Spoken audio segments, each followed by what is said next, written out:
It's 2019 and I've been getting a lot of requests from people on how do I live a more focused and impactful life. So today I'm going to give you my absolute best tricks on how I personally keep myself on track. First thing you have to understand is that your brain is absolutely not created to make you incredibly successful in anything. Your brain is wired to keep you alive, and that's it. So you've got to realize that you're constantly at war with your own brain on how to live the best life possible. And this year, we're taking ownership back. We are staying awake, we are staying focused, and we're going to get a lot done. The next most important thing to understand is that the fastest way to get knocked out of the game of actually having an impactful life is being distracted. And the problem is that most distractions come in the form of opportunities and these idealistic dreams. And so the fastest way to understand what the most important thing in your life is, it's going to sound weird, but it's actually to write your eulogy. And I came up with that because somebody made me write mine at 17 years old, and I understood immediately that all the things that I thought I wanted weren't that important. And I wasn't living my life in a way that would make any of the statements true at the end of my life that I wanted to be said about me. And so today we're going to talk about how to write your eulogy, because that is where we start, because it's going to filter all the BS from what's important. Some important things to keep in mind to help just kind of spark your ideas of what you want to put in your eulogy is some people like to say a timeline, like I lived till 104 years old, happy and healthy. Other people like to include their education and career. What did you do with your money during your lifetime, and what happened to it when you died? What awards did you win, or big life accomplishments? What were your relationships like? What did your relationships appreciate about you? Did you have kids? Were you married? What was your lifestyle like? And your rituals? What are the qualities and characteristics that set you apart and made you memorable? What will people miss about you? The point of this is to filter out anything that could possibly be a distraction. You're going to realize right now what is an opportunity, what's a distraction, and what really keeps you on track with what's the most important thing in your life. I find it best to actually read someone's eulogy to get inspiration and understand kind of how these things go. This is definitely not the limit. This is just an example so that you can kind of hear the way that these things come out. So Jeff, thank you for sharing yours. Jeff was a man above all else of virtue. He treated everyone like they mattered, rich or poor. He put his family first in all things, yet he found time to create a company that set millions of captives free. He eliminated human trafficking in 3 countries that previously had the highest rates of trafficking.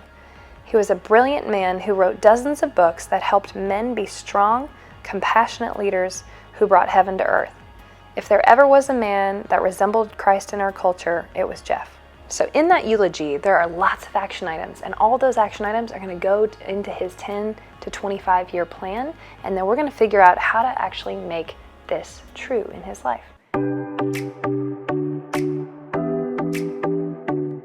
What's great about this exercise is having a vision for the future can allow you to overcome momentary highs.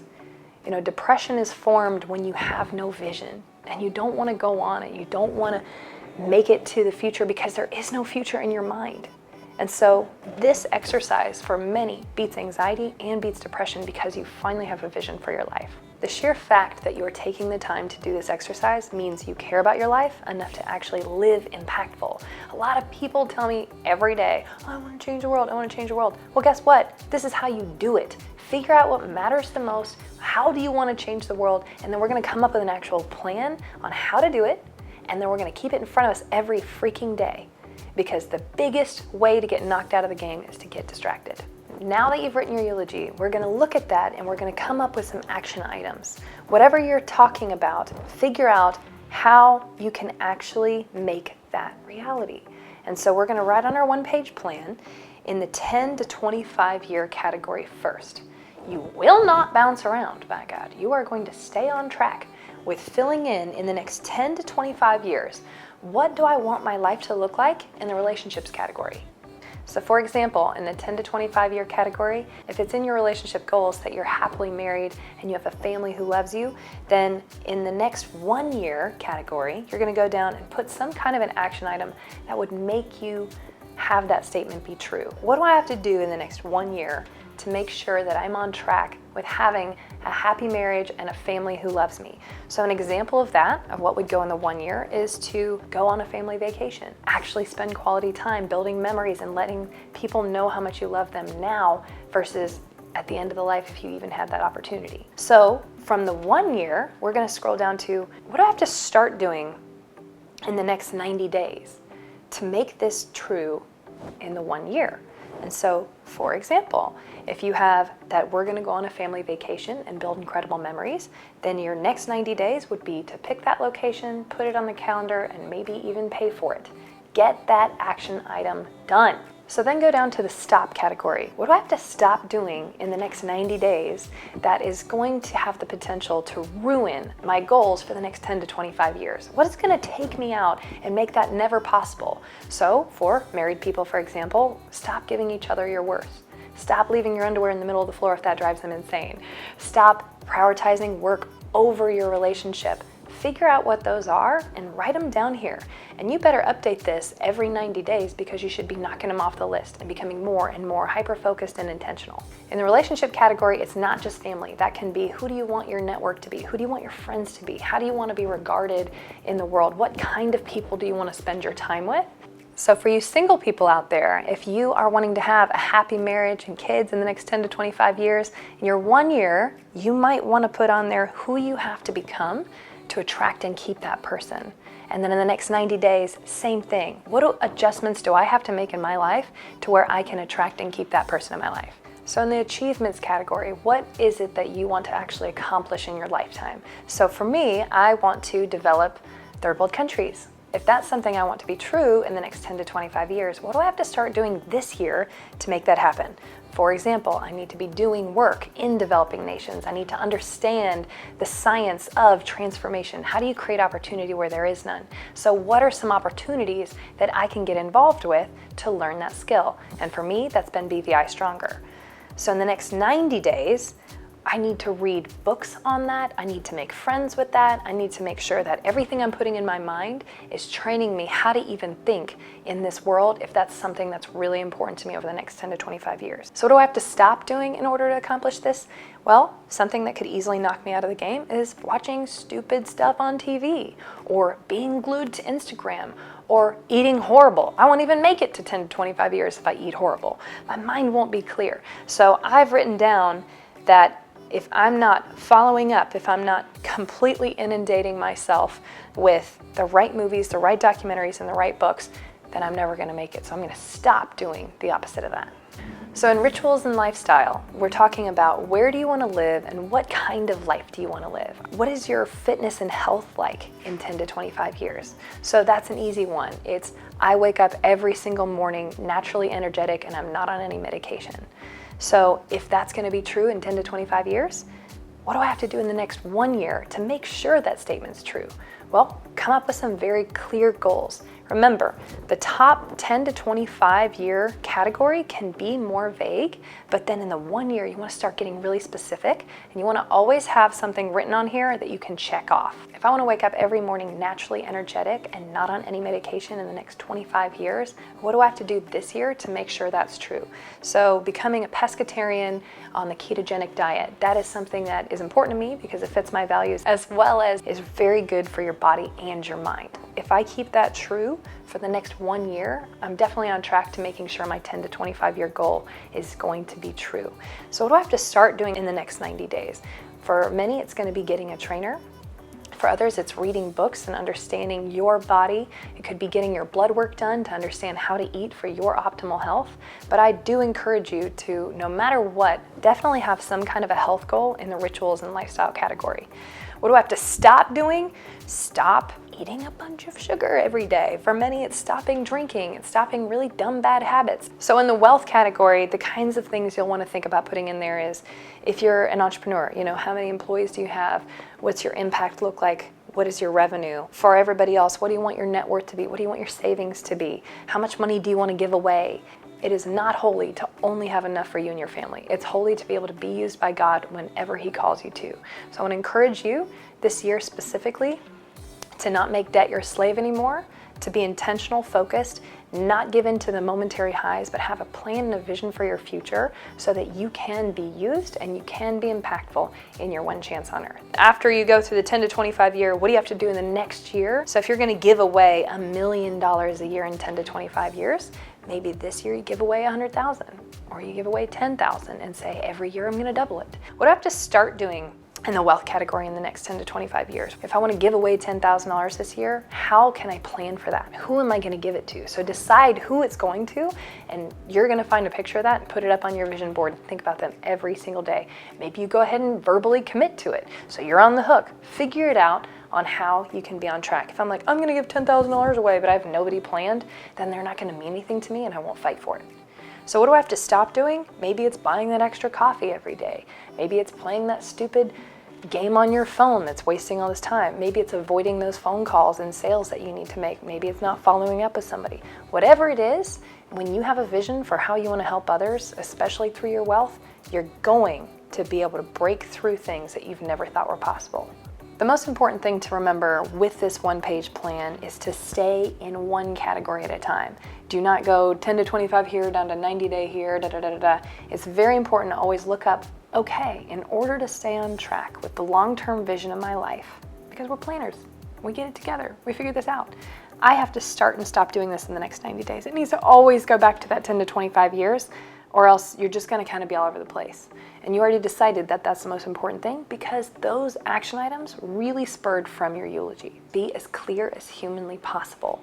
Do use exact numbers. Do use names. If you say, I want to start an impactful company, instead of saying that, actually write down impactful in what? Well, I want to help people. Okay, how?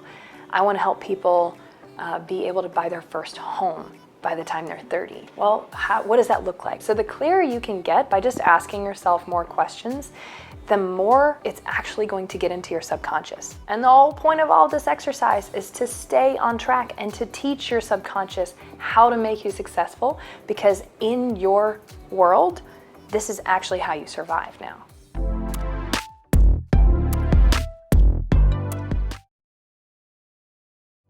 The point of this is to absolutely get into your subconscious what is the most important things in your life and to stay on track. I don't care if it seems cheesy. I do this every single year and I update it all year long because it is the most impactful thing that has affected my life in a very practical way. So some of the things that I've come up with that really help as I've learned more and more about this every year is to put my eulogy in the very middle. Why? Because this is the center of my focus with my one chance in life.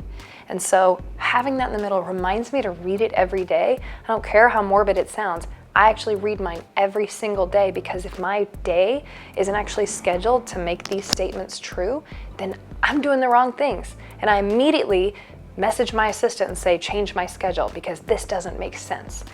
And what's amazing about that is that it's affected every part of my life. It's affected the kinds of projects that we do. It affects the places that I go on vacation. It affects the people I hang out with and continue to give my life to because I remember what's most important at all times. So then you take your life map and you put it down here. Why? Because then you can read every day and see if you're on track with your 10 to 25 year plan. Have you really stopped and started doing those things in the next 90 days? And is your schedule, again, aligned with accomplishing this in the next 1 year, 90 days of your life? And so if you're looking at it every day, you're probably gonna freaking remember. When it comes time to actually finding pictures for your vision board, a lot of people cut them out of magazines. I don't recommend that because I like finding the most absolutely realistic picture humanly possible for getting this into my subconscious that it is possible, it is real, this is going to happen. I just got to keep walking it out and keep taking the right action steps. So the way that I normally write it out is I have kind of the 1 year goals in pictures, you know, however I find them in this area, and then I kind of work down to forever over here. What are your forever goals? Every single thing in your 1 year category needs to have a picture associated to it. And that can be everything from your fitness, the places you go, the people you hang out with, what you want your relationships to look like. find pictures and get them on this board. The next thing would be your 10 to 25 year category.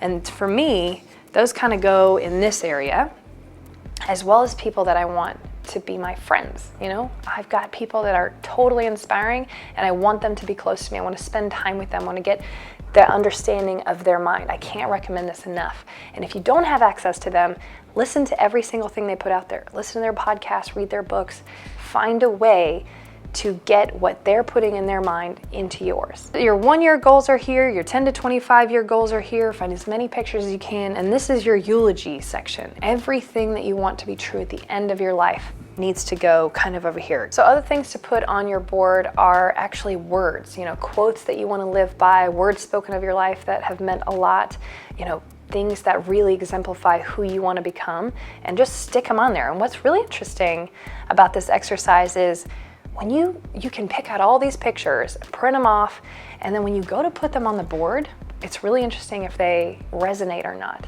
And so I just wanted to tell you to trust your gut, because when you go to put something on there, if it doesn't resonate anymore, then it probably doesn't have to do with your future and you just thought it was important to you. For me, I actually had a ton of extra travel pictures that weirdly, when I went to put them on the board, I was like, this isn't that important. It doesn't actually get room on this board. I'll probably go someday, but it doesn't need to be forefront of my mind. Every time that you actually accomplish one of these goals, it's important, do not take that picture off the board. Just put a check mark and the date that it happened, because then it also teaches your subconscious that this is working. You know, I have the faith and the action to actually be able to make these things happen in my life. I'm not just wishing for things and begging.